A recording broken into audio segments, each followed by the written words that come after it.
децата бегалци. Јас искрено да ви кажам, ве замолувам уште еднаш и се надам дека брзо ќе реагирате. Сериозна е и емотивна е состојбата, бидејќи се навредени многу луѓе заради таа постапка. Се надевам дека е тоа едноставно некоја злоупотреба, не е намерна од некоја институција или некој, не знам како да речам, свесно го прави тоа, бидејќи со договорот од Преспани се нанесе многу штета на македонците од Егејска Македонија, вклучително и на моите потомци од таму, така да барем нешто што не остане тој споменик, тој ни символ, светиштето наше, каде што можеме некојаш да си спомнеме дека 28.000 дечиња биле откорнати од собствените родители, однесени некаде и никогаш не вратени. Така да, мислам дека треба сериозно да се сватиме и треба брзо да се реагира, да се направи.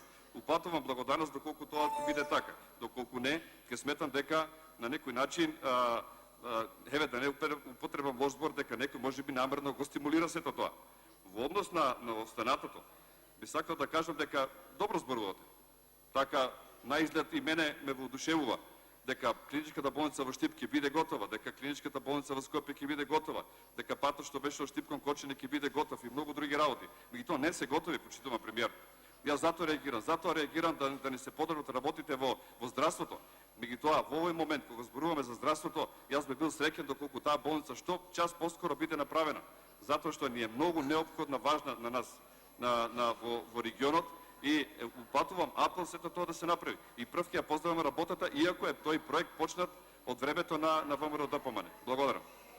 Благодарам.